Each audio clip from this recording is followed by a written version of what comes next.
सभी दर्शकों का गीतांश टीवी की ओर से बहुत बहुत स्वागत है। दुनिया का सबसे बड़ा और सबसे पहला लोकतंत्रात्मक राष्ट्र हमारा भारत है और अभी लोकसभा आम निर्वाचन का महापर्व चल रहा है। तो आइए हम अपने गढ़वा ज़िले के कुछ युवकों से, जिम्मेदार युवकों से इस विषय पर चर्चा विमर्श करते हैं। आप सबों का गीतांश टीवी की ओर से हम बहुत बहुत स्वागत करते हैं। ये हैं गौतम ऋषि जी, समाज सेवी। ये डॉक्टर अरुणिमा जी, फिजियोथेरेपिस्ट। ये हैं अभिनेता रंगकर्मी कौस्तुभ जी और ये दीपक जी हैं, संगीत शिक्षक। तो आइए आज हम इन सभी से जानते हैं कि दुनिया के सबसे बड़े लोकतंत्रात्मक देश में मतदान का प्रतिशत अपेक्षित क्यों नहीं हो पा रहा है, इसमें क्या कमी रह रही है और इसके प्रति हमारा कर्तव्य और क्या बनता है, इस पर थोड़ा प्रकाश डालेंगे। तो सबसे पहले मैं चाहूँगी गौतम ऋषि जी से कि इस विषय पर आप प्रकाश डालें। भारत जब से आज़ाद हुआ तब से यहाँ के लोगों की जो मानसिकता थी वो गुलाम भारत की थी और बहुत बड़ा वर्ग भारत के आज़ाद होने के बाद भी अपने आप को गुलाम ही महसूस करता रहा। बहुत सारे आंदोलन हुए, सरकार की नीतियों में बहुत सारे बदलाव हुए और जिससे धीरे धीरे जागरूकता तो ज़रूर आई, लेकिन लोग अभी भी एक सोच के तहत बंधे हुए हैं कि कोई मसीहा आएगा जो उनका कल्याण कर देगा। लोकतंत्र में मसीहा जनता को बनना होता है, न कि कोई मसीहा आता है। इसी सोच के तहत अगर जनता अपने आप को जागरूक करे तो निश्चित रूप से मतदान का प्रतिशत बढ़ेगा, क्योंकि जनता जब तभी समझ जाएगी कि लोकतंत्र में राजा हम ही हैं, कोई अलग से राजा मसीहा आने वाला नहीं है। तो जनता से यही कहना चाहूँगा कि 2024 का चुनाव चल रहा है, अभी जहाँ जहाँ भी वोट नहीं पड़े हैं उनके अपेक्षा के अनुसार अगर जनप्रतिनिधि नहीं हैं तो भी नोटा का एक ऑप्शन दिया हुआ है, वो नोटा भी दबा सकते हैं, लेकिन वो मतदान केंद्र तक ज़रूर जाएं। और अगर उनके अनुसार कोई जनप्रतिनिधि उनको लगता है तो उनको वोट दें या नोटा को वोट दें, लेकिन वो मत का प्रयोग करें और मत को समझें कि सिर्फ यह वोट देने का ही समय में इसका उपयोग नहीं सोचना है। पहले से तैयारी करनी है, जैसे चुनाव आयोग पहले से तैयारी करता है कि हमको 5 महीना 6 महीना पहले से लग जाता है, तो हमको भी चुनाव आने के पहले से ही लग जाना होगा। तभी हम, अगर मन लायक कैंडिडेट नहीं मेरा आ रहा है तो हम लोग जनता लोग मिल करके एक मन लायक कैंडिडेट का नॉमिनेशन भी करा सके। सिर्फ हम किसी को कहेंगे कि ये ठीक नहीं है, वो ठीक नहीं है और हम उदासीन बने रहेंगे, तो उदासीन बने रहने से फिर से हम गुलामी की जंजीरों की ओर चले जाएंगे। मसीहा आए चाहे ना आए, कोई राक्षस, कोई दानव जरूर आ जाएगा जो फिर से हमको गुलाम बना लेगा। इसलिए अपने मत को लोग समझें और अपने शक्ति को समझें कि लोकतंत्र में राजा वही हैं, वही मसीहा हैं। अगर वो नहीं जागते हैं अब भी तो धीरे धीरे वो गुलामी की जंजीरों की ओर बढ़ते चले जाएंगे। ठीक है, धन्यवाद। बहुत बहुत धन्यवाद गौतम जी। अब हम आग्रह करेंगे अरुणिमा जी से कि इस विषय पे आप क्या राय देती हैं। पहले तो आप सबों को नमस्कार मेरा। और जैसा कि आपने पूछा मुझसे कि मतदान का ये कम क्यों होता जा रहा है, इसका एक कारण यह है कि लोग जान रहे हैं, जागरूक हैं इस बारे में, पर वो सोचते हैं कि सिर्फ मेरे वोट देने से क्या होगा, अगर मैंने वोट नहीं भी दिया तो इससे क्या बिगड़ जाएगा।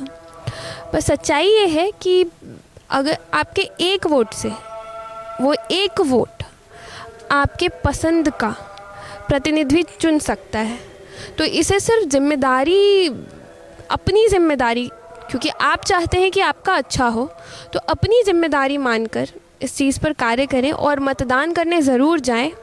और बाकी तो जैसा कि गौतम जी ने हमें बता ही दिया है, तो मतदान, आपके एक मतदान से आपकी पसंद का प्रतिनिधि आ जाएगा, और नहीं तो सही बात है कोई राक्षस आ गया तो आप फिर दूसरे को कोसेंगे। उससे अच्छा है कि आप खुद भी इस चीज़ की जिम्मेदारी लें। और आज के युवाओं से भी यही विनती है कि वो भी जाएं और इसे अपनी जिम्मेदारी समझते हुए ज़रूर मतदान करें। धन्यवाद। तो अब हम बढ़ते हैं रंगकर्मी कौस्तुभ जी की ओर। आप इस विषय पे क्या कहते हैं? सबसे पहले तो गीतांश टीवी देखने वाले तमाम दर्शकों का हार्दिक स्वागत है। और मतदान प्रतिशत कम होने के बारे में मैं इतना ही कहूँगा कि जैसे मैं एक युवा हूँ वैसे ही आप भी युवा हैं, और अगर आप आगे बढ़कर आज मतदान नहीं करेंगे तो आगे का भविष्य आपके हाथों में है, इसलिए आप भी बढ़ चढ़ कर मतदान करें। धन्यवाद। बहुत बहुत धन्यवाद कौस्तुभ जी। अब हम बढ़ते हैं अंतिम कड़ी की ओर, हमारे दीपक जी। तो इस विषय पे आपका क्या मत है?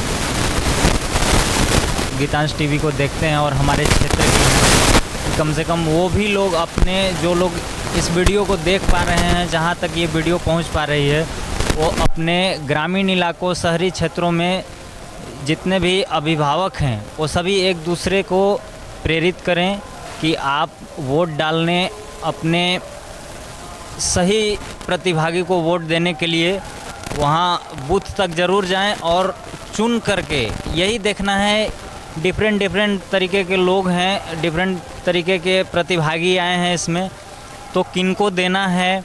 कुछ लोग इसमें अच्छे भी हैं, तो ये आपको डिसाइड करना है कि हमको वोट किन में डालना है। किसी के दबाव में नहीं आना है, किसी के दबाव के थ्रू वोटिंग नहीं करना है। आप अपने से खुद को चयन करिए कि मेरा प्रतिभागी कौन है, और जो इस देश के लिए, इस समाज के लिए, इस राष्ट्र के हित के लिए जो कार्य कर सके, वैसे प्रतिभागी को वोट डाल के जिताइए और अपना मतदान करने ज़रूर जाइए। मेरा यही मानना है और सभी को नमस्कार, धन्यवाद। बहुत बहुत धन्यवाद दीपक जी। तो अभी आपने सुना इस विषय पे, जो मतदान का प्रतिशत कम हो रहा है, तो उस पे इन सभी के आपने राय सुने। दीपक जी ने कहा कि किसी के दबाव में, किसी के बहुत तरह की लालच भी होते हैं, उन चीज़ों में नहीं आना है। आपको देखना है कि राष्ट्र का हित कौन करेगा, अपना भविष्य किसके हाथों में सुरक्षित होगा, सिर्फ हमारा नहीं, हमारे आने वाली पीढ़ियों का, हमारे देश का। तो वो सोचकर भी आपको वोट देना है, प्रतिनिधि अपना चुनना है। हमारे कौस्तुभ जी ने कहा कि हम युवा हैं और हमारे सभी युवाओं का ये दायित्व बनता है कि सभी को अपनी जिम्मेदारी निभानी है, वोट देने ज़रूर जाना है। लेकिन सिर्फ युवाओं को नहीं, जो बुज़ुर्ग हैं, जो वहाँ तक जा नहीं सकते, युवाओं का दायित्व बनता है कि उनको भी लेकर जाएं और वोट ज़रूर करवाएं। अरुणिमा जी ने भी बहुत सी बातें कही, जागरूक होने की बात कही और बहुत तरह की चीज़ें इन्होंने भी बताई। फिर हमारे गौतम जी ने भी बहुत कुछ हमको बताया। तो आप अपनी सोच को विकसित कीजिए, जागरूक बनिए और अपना मतदान अवश्य करिए। गौतम जी, आपने एक बात कही कि आप मतदान देने ज़रूर जाइए, मतदान करने जाइए, लेकिन अगर आपको कोई अच्छा नहीं लगता है तो आप नोटा में वोट डाल के आ जाइए। तो इस पे बहुत लोग बोलते हैं कि ऐसा नहीं करना चाहिए। क्या सच में नोटा में वोट कर देना चाहिए, या फिर देखना चाहिए कि कौन सा प्रतिनिधि जो है ठीक ठाक है तो उसको हम दें, ताकि एक ढंग का व्यक्ति आए? क्योंकि नोटा में वोट देने से बहुतों का वोट बेकार चला जाता है, तो कई बार गलत प्रतिनिधि चुन के आ जाते हैं। तो इस विषय पे आप क्या कहना चाहेंगे? हमको कई बार प्रतिनिधि जो हमारे आ रहे हैं वो जाति धर्म के नाम पर वोट मांगते हुए मिलेंगे और नकारात्मक विचारों से भर के हमको लगेगा कि हम वोट देने जाएं कि न जाएं। तो सबसे पहले नोटा कहने का उद्देश्य था मेरा कि आप पहले जाना शुरू कीजिए। ये कहना उद्देश्य नहीं था कि आप वोट जो है देने ही मत जाइए। जब आप वोट देने जाना शुरू कीजिएगा तब आपको लगेगा कि हम वोट देने गए भी तो नोटा दबाना पड़ा, तब आपको अपने अंदर एक ग्लानि का भाव आएगा कि हमने भारत के लोकतंत्र को मजबूत करने के लिए अभी तक किया क्या है आखिर में। तब आप सोच सकते हैं कि अब की चुनाव में तो हम नोटा दबाए, लेकिन आने वाले समय में हम खुद से प्रयास करें और ऐसे प्रतिनिधि को लाने का प्रयास करें, न कि हम ये सोचें कि कोई आए हमको रात में 5,000 रुपया पकड़ा दे और कहे कि हमरा ही वोट दीजिएगा। ये सब मानसिकता को हम नहीं बदलेंगे और हम अपने साथ अपने भाइयों को, अपने कमज़ोर भाइयों को, चाहे वो किसी भी समुदाय को, अगर वो पीछे पड़ गए हैं तो हम आगे उनके साथ बढ़ने का प्रयास करें, न कि उनके माथे पर अपना पैर रख करके आगे बढ़ जाएं और उनको उसी दलदल में धकेल दें जहां वो भुखमरी, बेरोजगारी, कुपोषण, न्यायालयों का चक्कर काटते रह जाएं और उनका समय से पहले बुढ़ापा आए और इसी दलदल में मर जाए। धन्यवाद। अब मैं आप लोगों से एक बात और जानना चाहूँगी, चूँकि जो मीडिया है वो लोकतंत्र का चौथा स्तंभ है और ये जो वोट की प्रक्रिया है लोकतंत्र को मजबूत करने के लिए है, तो जो प्रतिशत कम हो रहा है मतदाताओं का, उसको ठीक करने में मीडिया क्या भूमिका निभा सकती है? तो मैं इस बार प्रारंभ करना चाहूँगी दीपक जी से, इस विषय पर आप प्रकाश डालें। जी, मीडिया हमारे देश की चौथी स्तंभ है और ख़ास करके मीडिया को चाहिए कि वही चीज़ लोगों के सामने प्रदर्शित करें जिससे लोकतंत्र को फ़ायदा हो सके। किसी ऐसे चीज़ को ज़्यादा अपने शो में या टीवी शो में इसमें नहीं ले करके आना चाहिए, या कुछ ऐसी बातें नहीं ज़्यादा एक्टिवेट करना चाहिए जिससे लोगों पर गलत प्रभाव पड़े और उनकी मानसिकता चेंज हो जाए, और सही लोगों तक सही चीज़ें पहुंचाएं, क्योंकि मीडिया हमारे देश की चौथी स्तंभ है। तो इसको देख करके उनको सही लोगों तक अपना सही संदेश पहुंचाना है जो कि हमारे लोकतंत्र को फ़ायदा हो सके इससे, और सही प्रतिभागी को चुन के हमारी लोकतंत्र ला सके और उससे उन लाभान्वित हो सकें। बहुत बहुत धन्यवाद। अब मैं चाहूँगी कि कौस्तुभ जी आप इस विषय पे अपनी राय दें। गांव में तो प्रचार हो रहा है, लेकिन अगर हम थोड़ा सा और कोशिश करें तो जैसे छोटे छोटे शहरों में, जैसे आज हम जो कार्यक्रम कर रहे हैं, इस तरह के कार्यक्रम अगर मीडिया के और भी चैनलों के द्वारा किया जाए तो उससे तो प्रतिशत बढ़ेगा ही, साथ में जो और चैनल्स हैं उसमें अगर एक दो गाने के थ्रू अगर हम प्रचार कर सकें तो उसके थ्रू भी मतदान प्रतिशत इसमें बढ़ेगा। बहुत बहुत धन्यवाद। बहुत बहुत धन्यवाद कौस्तुभ जी। अब मैं आगे बढ़ूंगी अरुणिमा जी की ओर। आप इस विषय पे क्या राय देती हैं?